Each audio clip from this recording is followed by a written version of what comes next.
want to welcome you all to our MS Views and News first program in Savannah. And I do thank you all for coming. It's a great program. I think you all deserve to be thanked for this because this is a nice-sized room. For tonight's program, we were supported by 3 pharmaceutical companies. It was listed on the brochures that you got. We want to thank those 3, and I hope that you all do too. Number 1, Sanofi Genzyme. Round of applause.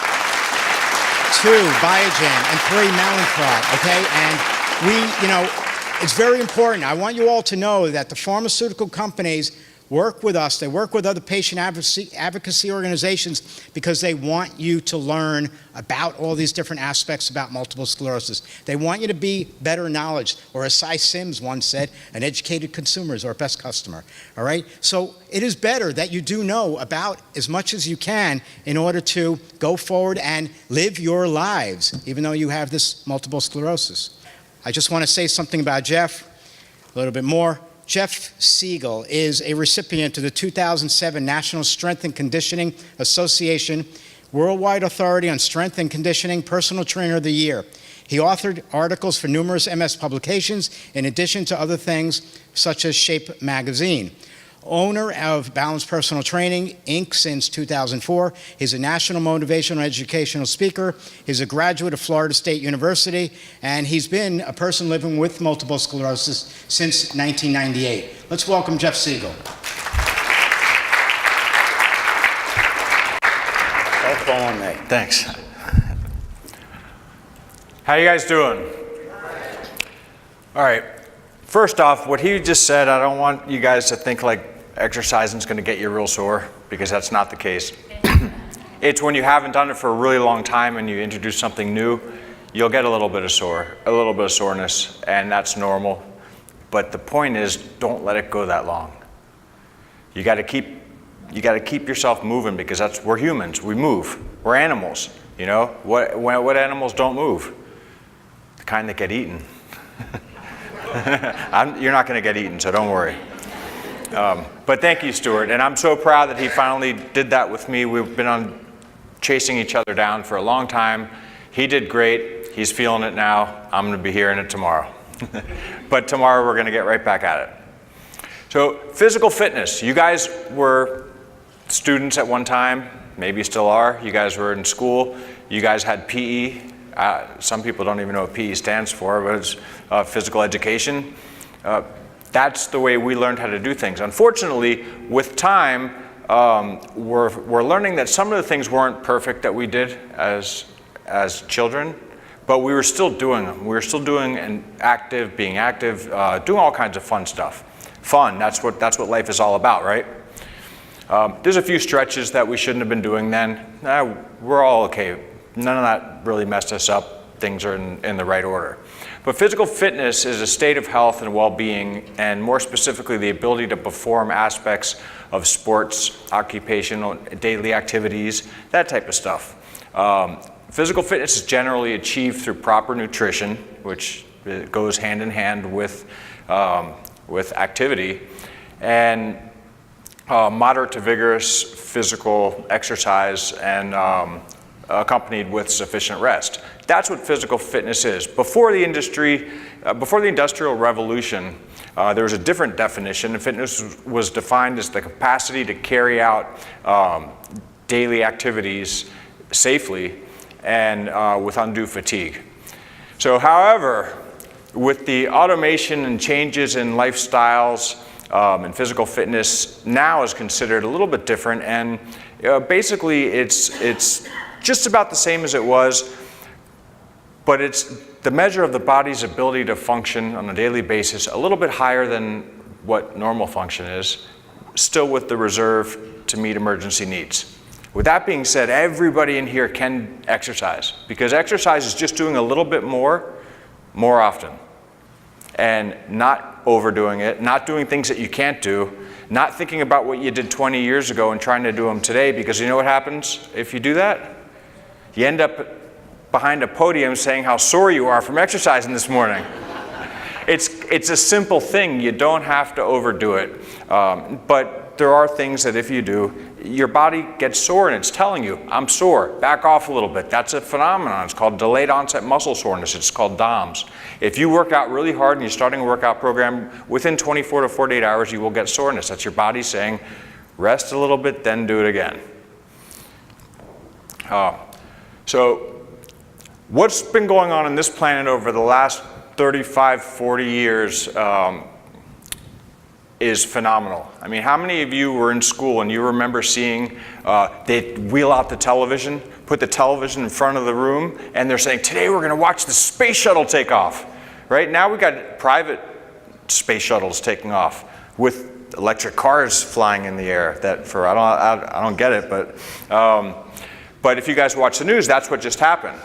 I mean, kids are obese now because they're inactive, because they're not doing the things that we did when we were children. I remember seeing as a child in my classroom, there was always one or two people that were a little bit heavy, but if you go back to their pictures back then, you'll see they weren't really that heavy. They weren't. We just thought of them because everybody, most children are rather trim. It's not because they don't eat a lot, it's because they're still growing and they're growing into their body and they're active and they're having fun. Everyone's outside having fun. That's what life is all about. You veer away from it, you end up having problems and you don't know how to get back on track. There's not a pill for every ill. If you believe there is a pill for every ill, you're fooling yourself. You're not going to walk outside and see someone with a big hat singing a song, supercalifragilisticexpialidocious, right? If you do, hey, bring Mary Poppins in here, but she's fictional. And so is the idea of getting right back to where you were at your very best, whenever it was, because that's what our mind does. Our mind will put us in the very best situation we've ever been and compare ourselves to that. That's failure. You don't want to do that. You start fresh every single day. Yesterday might have been better than today, but it doesn't matter because today we're living today. So you do a little bit at a time. And you got to know that doing the very best you can right now is as important as anything. Just don't compare yourself to the past or to the neighbor or to the other person doing it. And when you're at the gym, how many people in here don't go to a gym because you're afraid of what other people are going to see when they see you working out at the gym? There's got to be a handful of you in here that are worried about, I'm not going to look right in the gym, and that's why I'm not going to the gym. I live in this field. I hear this all the time. If I asked every one of you individually, I'd hear it. But the truth of the matter is, when people are in the gym, there's mirrors everywhere. All people are concerned with is themselves. They don't really care what the next person looks like, unless they're in their way and they can't see themselves in the mirror. But that's the truth of it. And you don't want to fall into that category. You don't want to find another excuse on top of an excuse when you already had an excuse not to go. And if you think MS is an excuse not to exercise, you got it all wrong. MS is the best reason I can think of to be in the best shape you can possibly be in. Because if not, it's going to knock your ass off your chair. And I know what that's like. How many people in here know? I mean, MS can stick it to you. I mean, you have no control over it. All of a sudden, one day you can be completely different than you were the day before, and gradually get worse for a while till you get better, or you don't. So why not do the very best you can right now, so that way you're prepared for whatever's to come? It's a no-brainer if you ask me. Yeah, I did go to college and get a degree in this and then got MS. But I never took a step back and said, all right, I got MS, I'm not going to do anything else. I want to do more every day. I want to beat my personal best. I want to do that stuff. But I've come to terms with just doing the best I can right now. And that's got me in front of a stage talking to a bunch of people that I've never met before. Maybe I met some of you. Maybe not, I don't know. So if you don't see there being light at the end of the tunnel, take a better look, because you found the tunnel. The tunnel's there. I mean, if there's light at the end of the tunnel, there's light somewhere in the tunnel. You just got to keep going. You can't give up. There's no room for giving up. I don't know how to give up. I've been almost forced to give up so many times that they stopped, whoever they were. So you got to believe in yourself. Challenge yourself on a daily basis. If you can do something 10 times today, at least try to do it 10 times the next time. If you can do it an 11th time, you're progressing in a good way. If you can't do it, well, you have a goal, you have a baseline, you have something that you're shooting for to get back to. The key is not to forget and do something else to the point where it becomes a habit not moving a lot.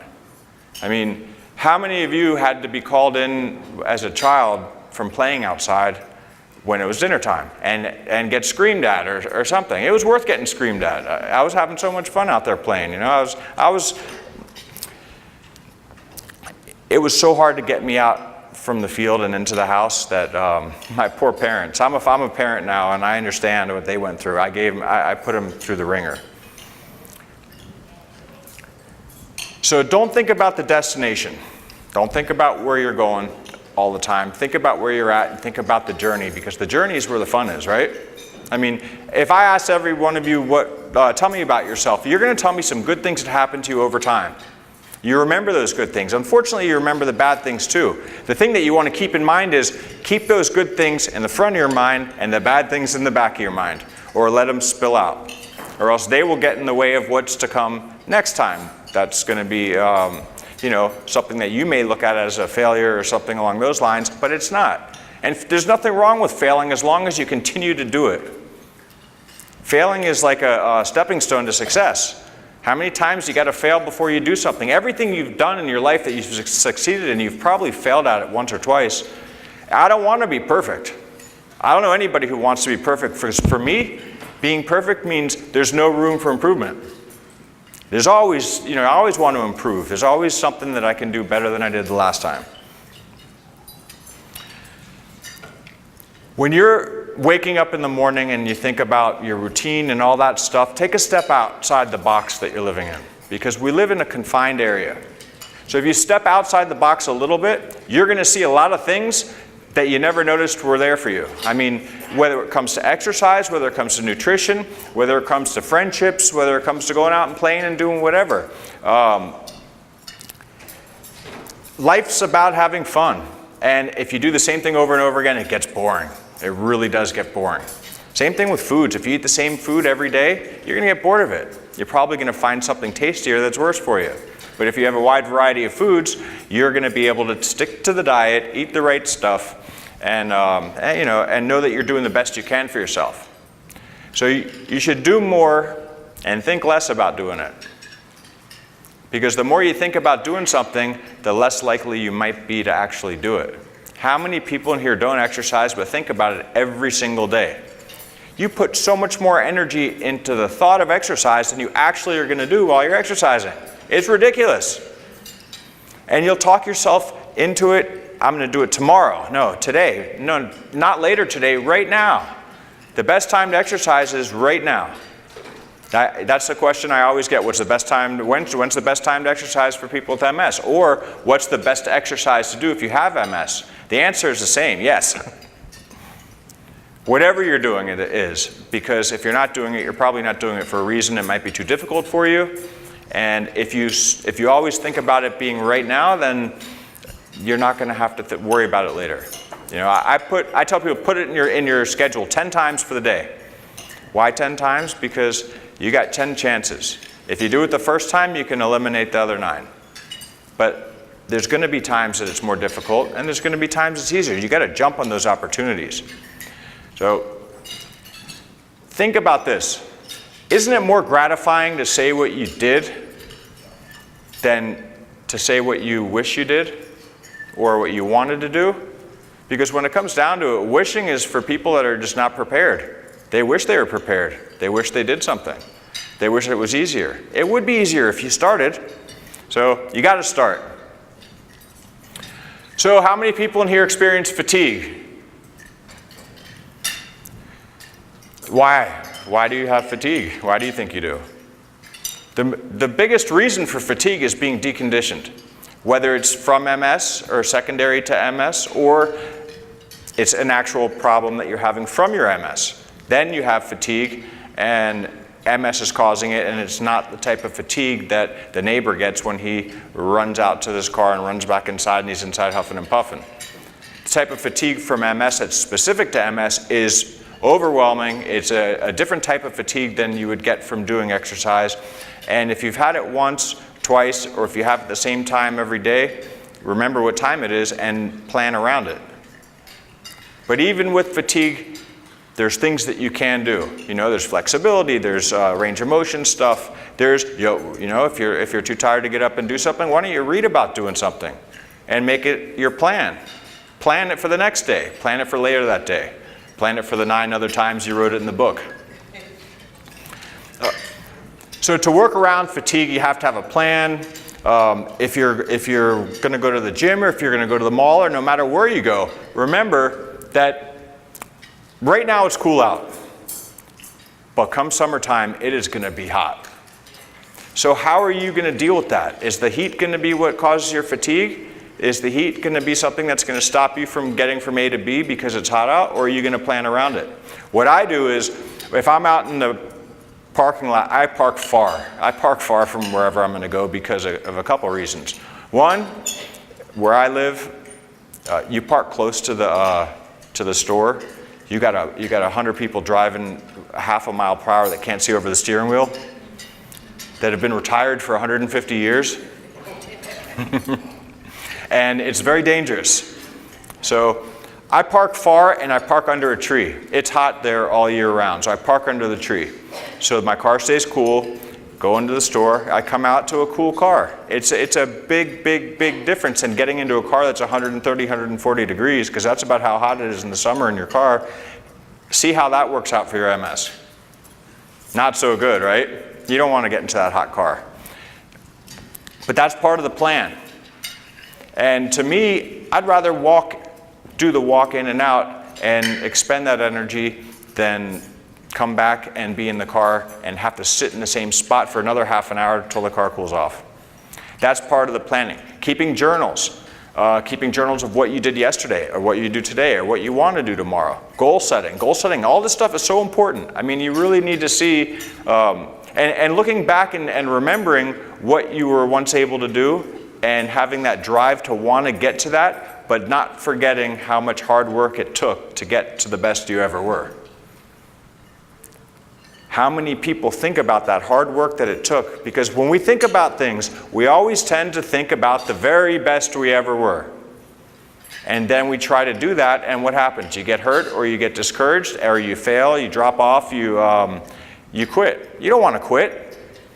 Do you want to be the best you ever were? Yeah, but you better be willing to put the hard work in that you did to get to that point.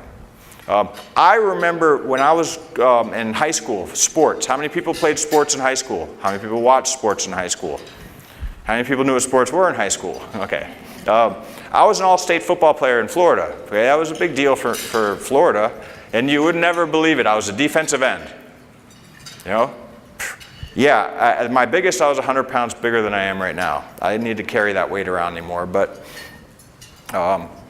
you know, it was fun, but I don't remember it, and the best times weren't getting an award or winning the game, although I loved winning the games. What I remember most is the hard work that I put into it. Working with a team, working with other people, doing the things that, that allowed me to be the best I could.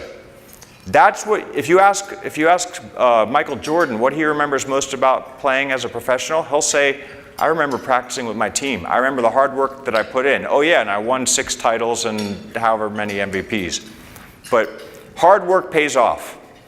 Whether you're a doctor, whether you're a lawyer, or whether you're a patient. There's no free lunches. You know, you got to work hard for things. You get more out of life by working hard, by putting hard work into it.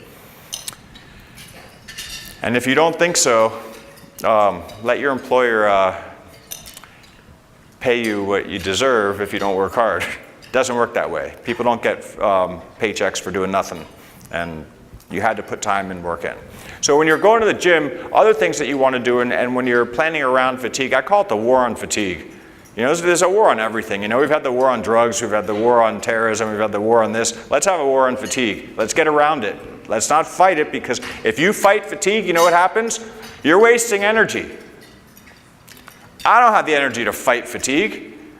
I got the energy to work around it and do other things and know when the best time to do the things are that I do. I started slow when I had problems. You start slow, you work your way into it. You don't jump right into it or else you're going to be hurting and you won't want to go back.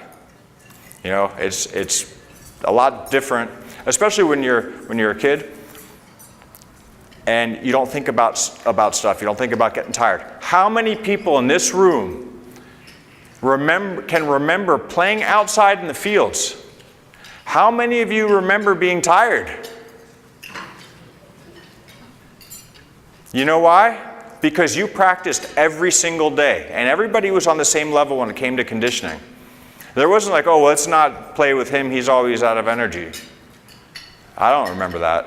I remember coming home and complaining about being tired to my parents and saying I was too tired to finish playing outside. No way.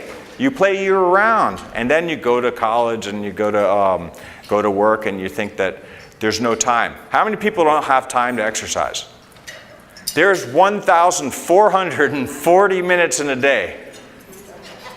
Take 30 minutes out of that. Take 60 minutes out of that. Take 4 of your favorite television shows that you watch at night out of that. You know, there's so many things that you have that you can do that you can take out of your schedule or trade or do while you're doing it. You know, I've had people sit there riding bikes while they're watching television, doing the little stationary bike. It's great. Why not? If you can, do it. I think there should be a rule that kids playing video games shouldn't be allowed to play video games unless they're pedaling the bike to get energy to use for the video games. How great would that be? We'd have a whole country in shape, let me tell you. Or you can't use your smartphone unless you ride the bike for 30 minutes. Who would ever think that you'd have to bribe somebody to ride a bike? I mean, times are changing. So make sure you enjoy the stuff that you do. You really are not going to want to exercise if it's something that you don't enjoy doing.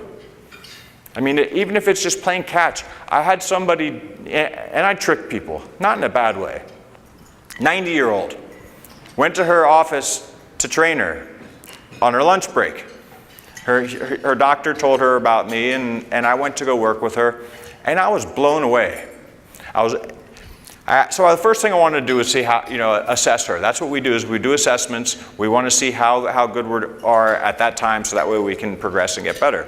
So I asked her how many times she could walk around her atrium in front of her office, and she said, what do you mean I can't walk around that? I said, how do you know? She said, I can't. Look, I said, how many times have you tried? Well, I haven't. Well, let's give it a shot, but I can't. So I said, okay, forget about that, but let's go out there. I wanted to test and see how her arm strength was. I said, so let me see. I think I had a little bean bag. I did it with a pen before too, but I said, throw it as far as you can. So she threw it as far as I can. I said, that's nothing. Let's try the other arm. We walked up, got it. Let's throw it again as far as you can. We did this all the way around the atrium. We got to the end. I said, you made it around. What do you know? She goes, can we stop throwing this stupid thing?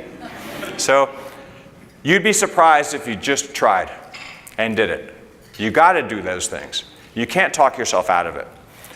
So some of the things that you do need to know about exercise when it comes to MS is temperature is an issue. So if you're going to exercise indoors, the proper temperature to exercise at is 66 to 70 degrees. If you don't have MS, it's 66 to 74 degrees. That 4 degrees makes a difference.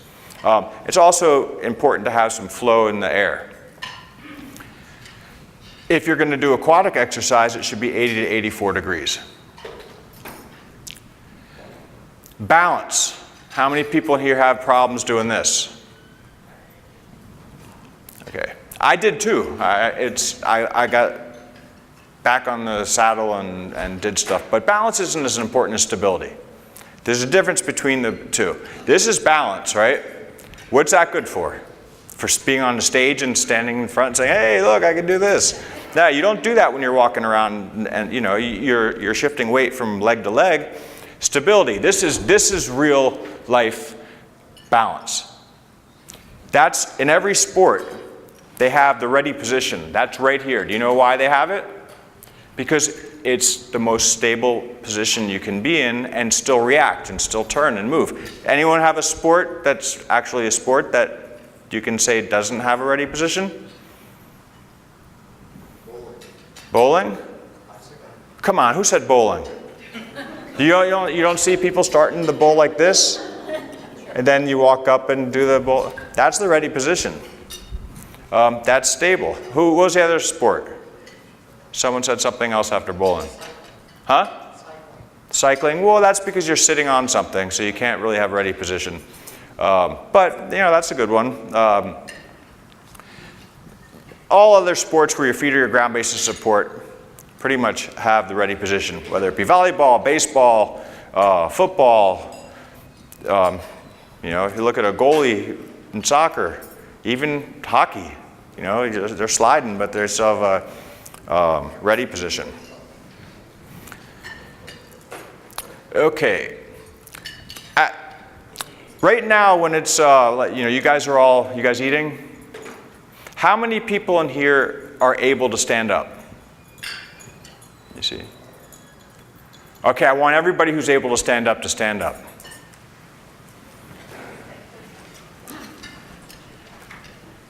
You guys are one ahead of the game right now. All right, you've been up one more time than you've been down. That's a good thing to know. So you guys are up. Sorry to disturb your meal. You can sit back down. I am so happy that everybody in here, I think just about everybody in here got up and was standing just now. So you guys can pat yourself in the back. How many people that stood up just now cannot do a squat? Give me a break. You just stood up and you can't do a squat? You just did one.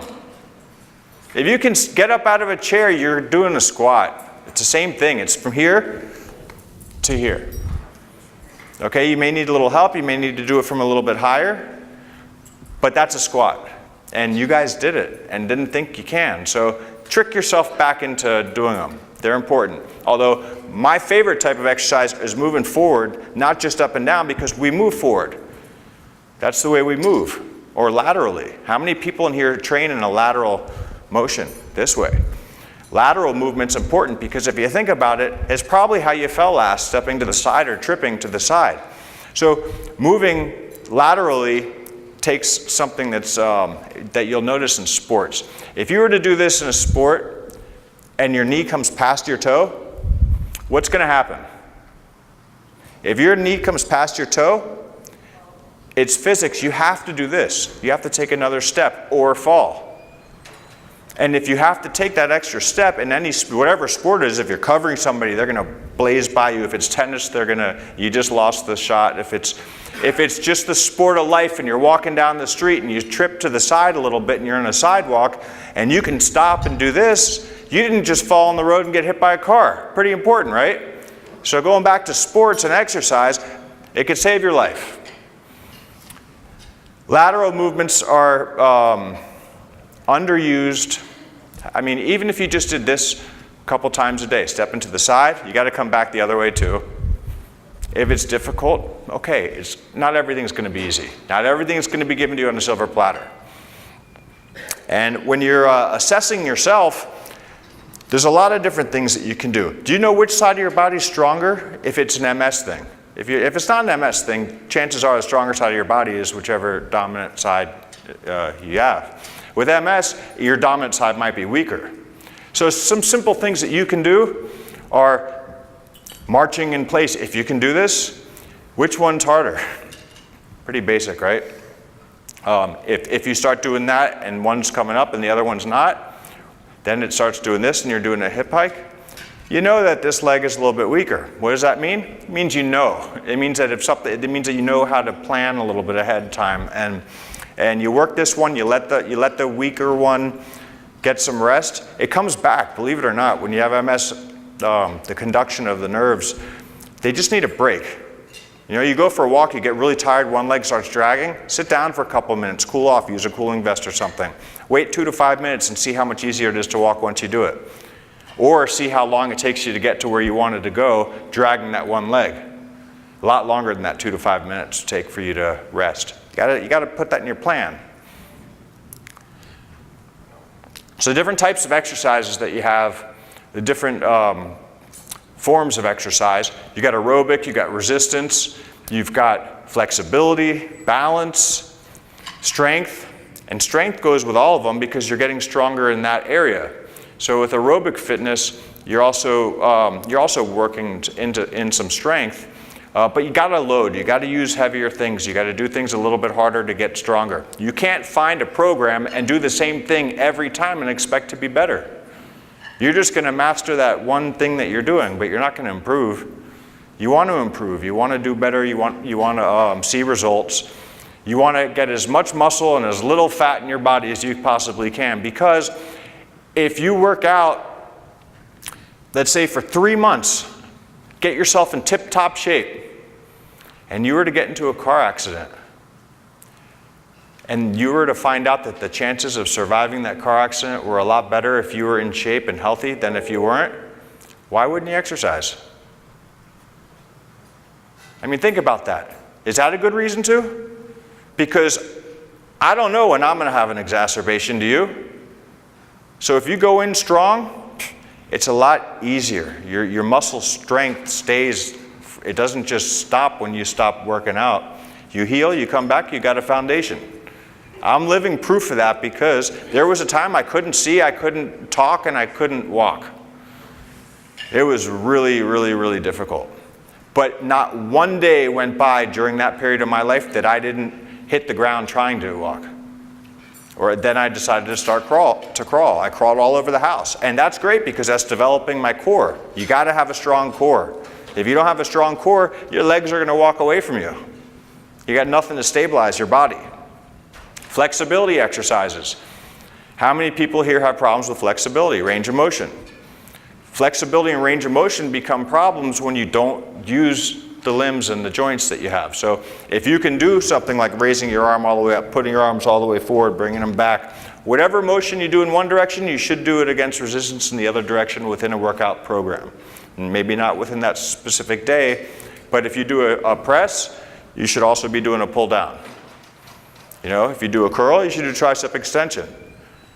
Squats pretty much cover it all. I mean, these machines, unless you can't do a squat or you can't do stuff, but the leg extension, leg curl machines, naturally we don't use those movements. I mean, can you think of a natural way that you'd do this? Something in daily life? No, you don't. You use it in conjunction with other joints. With a squat, I'm going into flexion and extension, right? With hip flexion and hip extension, knee flexion, extension, dorsiflexion in my ankle, and you know, I've got all that stuff going on. So those are simple movements. If you can't do the complex movements, those are okay. They're going to build muscle. They're going to keep your range of motion in your knee, but you want to get the most out of a workout. More bang for the buck. So balance, I talked about balance and stability. Something else that's out there, it's called proprioception. Anybody in here know what proprioception is? Proprioception is the ability for your body to know where you are in space. So if you're walking, not like outer space, but if you're walking, your body has to know where you are.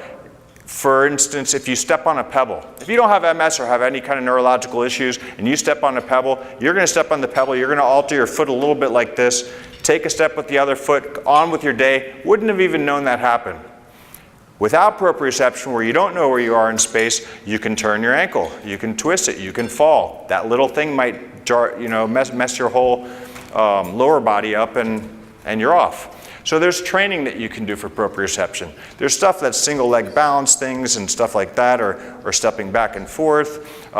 Work with physical therapists, do a lot of great proprioceptive work. There's also a stretch reflex that we have called a Pmf Stretch Reflex, proprioceptive neuromuscular facilitation, which is a stretch reflex, but can also be a movement. That's just change of direction.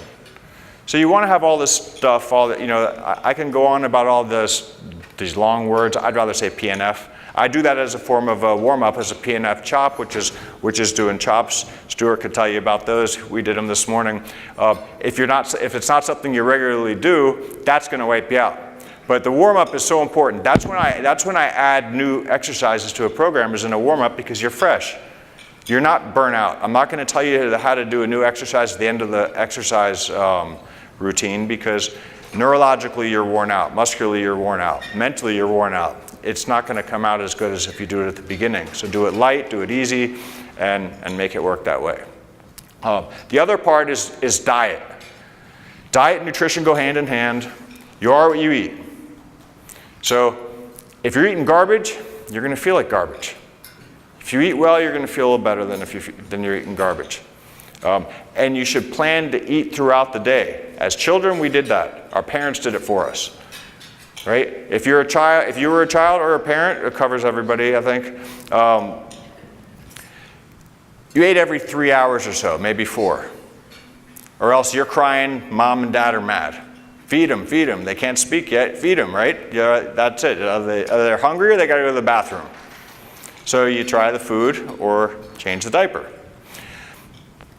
Why do we stop eating every 3 to 4 hours? I don't know. Bad habit. Our metabolism slows down the longer we space between food. The more tired we get, the more we overeat, the more tired we get after we eat.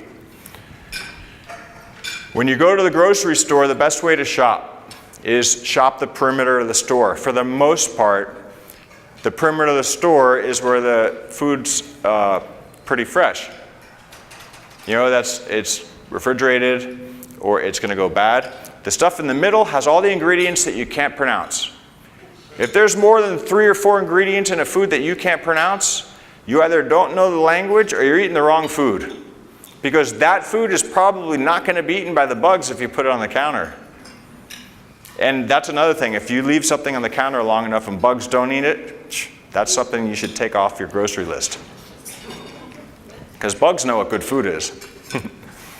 So the less ingredients, the more pure the food is as well. How many people have been on a diet? The only diet you should be on is the one that's got your name on it. Because we're individuals, we have different needs, and when it comes to MS, there's no specific diet that's going to make your MS better. There may be a diet that's going to stop making it worse, take a lot of the fats and saturated fats out of your diet, because that heart problem that you didn't know you had could be weighing down on your MS too. Could be weighing on your neurological systems, and you don't want any comorbidities. So find a diet that works best for you. Make sure it's clean, make sure you eat often, make sure you don't eat too much at a time, and plan. Have a colorful plate of food that does not include Skittles. The more colors, the better it's going to be for you. The more nutrients, seasonal fruit and vegetables, they help us out. That's why supplementation is called supplementation. You're supplementing something, usually a poor diet. That's why people take supplements, is to get the nutrients that they don't get in their diet. You can get all the nutrients you need in a diet, and then if your levels are low, then you can start supplementing. And you go through that with your doctor, and you can get blood tests, they'll check all your levels, and then you can take stuff. But otherwise, if you're just taking a bunch of vitamins because they're at the store and because you think they're healthy, you're going to overdo it. You're going to actually have the most expensive urine you've ever had in your life. So at this point, does anybody have any questions? Do you train here in Savannah? And No, if you talk about bad knees, if you got a bad knee, what do you do? What type of exercises can you do? If I had somebody that I was working with that had a bad knee, I'd tell them to find out what's wrong with their knee first. You got to find out. But the weak link is the glute. Strongest muscle you got. I'm big on building the glutes.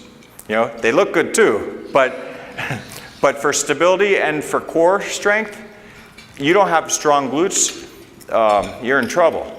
A lot of people don't work their glutes out. Glutes are hip extension. I would start with doing something like that, and flexibility work might help on your knee. And the worst thing in the world for having bad knees is having extra weight that you carry around. Yeah, carry around. But do you know somebody in Savannah? Because I was just telling my husband I needed somebody to train with.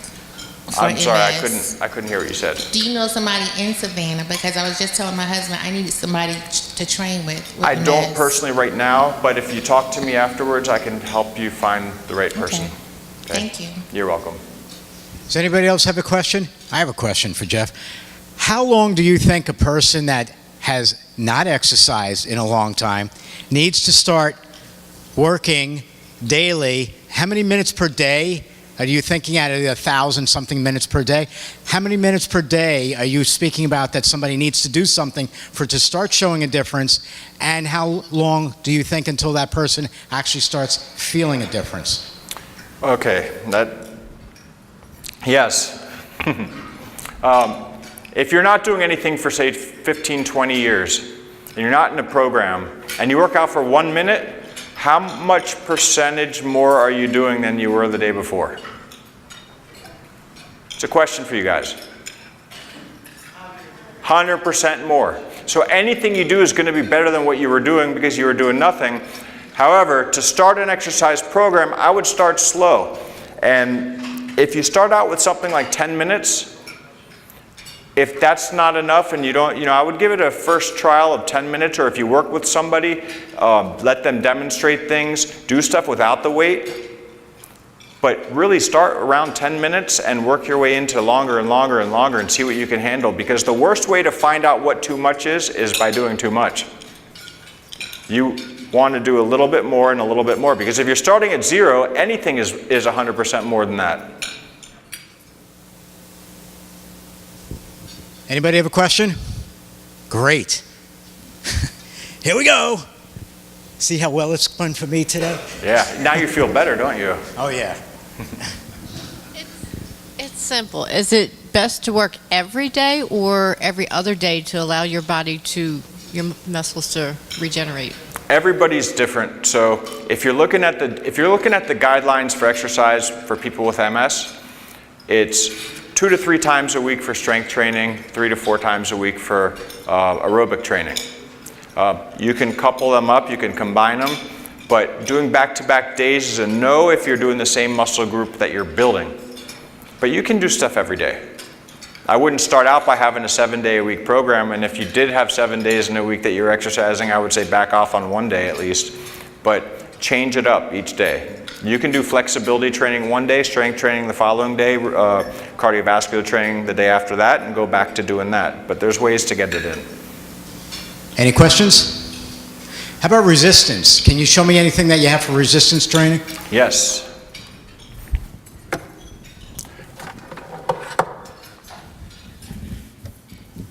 Who knew that he had that hidden behind They there? always keep these in here. You're going to have to step a little to the side because this monitor is in the way and people aren't going to see this over here. All right, these are resistance bands. This is a short band. It's called a travel band. And you can basically mimic doing just about any of the stuff that's in the weight room. But the difference between these exercise bands and the weights in the weight room are these are progressive resistance. There's constant resistance. There's variable resistance. These are progressive. That means the further you push it, the harder it gets. So with these, anybody want to help me out up here? Hold them, push them. Stuart, why don't you come up here? It'll help your soreness get out. Sure.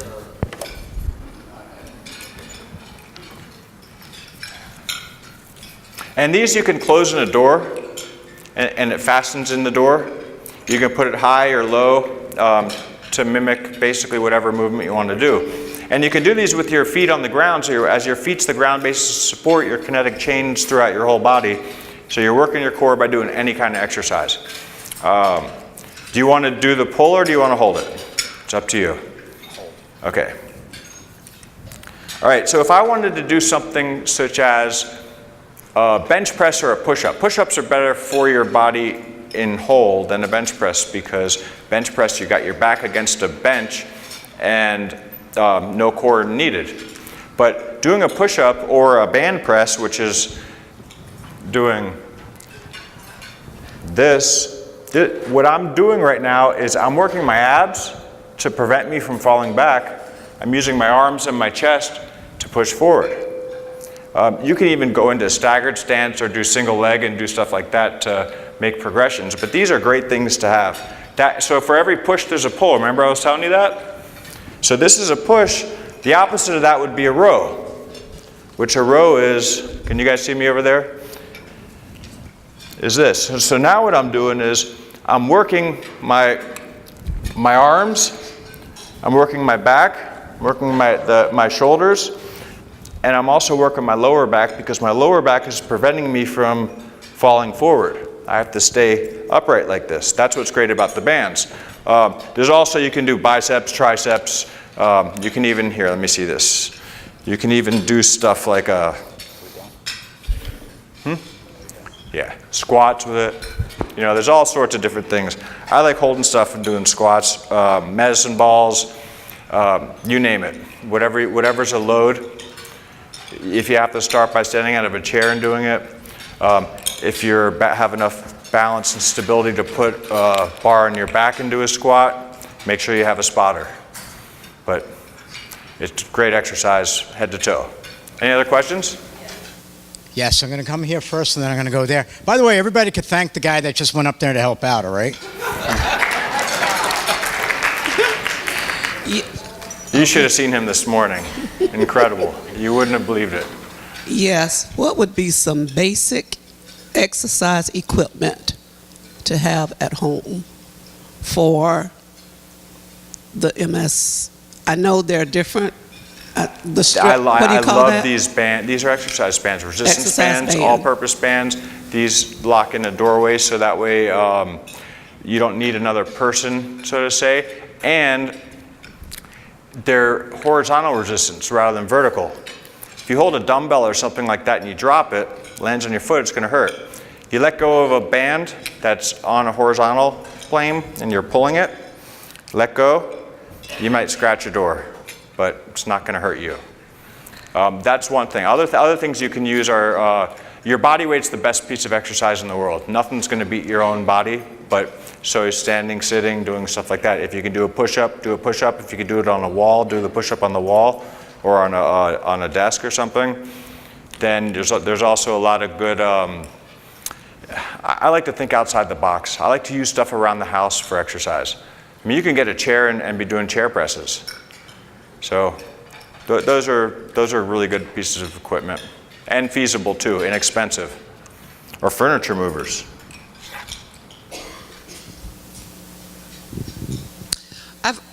Do I hold? You do. I have a question about wheelchair exercises. Like, for instance, I have really bad drag foot, and I have a lot more strength in my upper body than I do in the bottom. I know it's neglected. My legs are neglected. So, what is the best way to get them, keep muscle in them? You know, because I'm in the wheelchair all the time. Yeah. Okay, but can you move your legs? Yes. I would find somebody who can work with you in the pool. Really? Because in the pool, you're not dealing with gravity against your legs, and there's a lot of things that you can do in the water that you can't do on land just because of the force of gravity. So get somebody who's qualified to be with you in the water and try that. You'd be surprised what you can do versus what you can do on land in the water. Okay. Anybody else? Jeff, show me what you wanted to do with those furniture movers, because I know you're dying to do this. I need furniture. Oh. Okay. Furniture movers, I like using them to loosen up. I'll show you a few things you can do. Loosening up your hips. This is a hip thing. Loosening up your knee if you're sitting in a chair and you're just doing flexion extension. If you want to work on your balance and you can't do it, you're here. Try something like this. So now you're also doing a single-legged squat, working on balance. Maybe eventually you don't need that. Same thing with your arms, warming up, loosening up. Doing the Karate Kid, wax on, wax off. That's warming up your shoulders. Doing to the toughest one would be doing a push-up like that, or to the front. Same thing with a squat. You can do the same thing, progressions of a single-legged squat, and go further back until you can go all the way down. That's and then do it without the furniture mover. But it's a safe, very inexpensive piece of equipment that you can have in your house, and you can move your furniture with it. Walmart, Lowe's, Home Depot, Amazon, eBay. All right. Anybody have any other questions? Then let's thank Jeff for being here today. Thanks. So again, everybody, Have a great night. Thank you for coming. Drive carefully, and we do hope to see you again in the future. Thank you. Greatly appreciate it.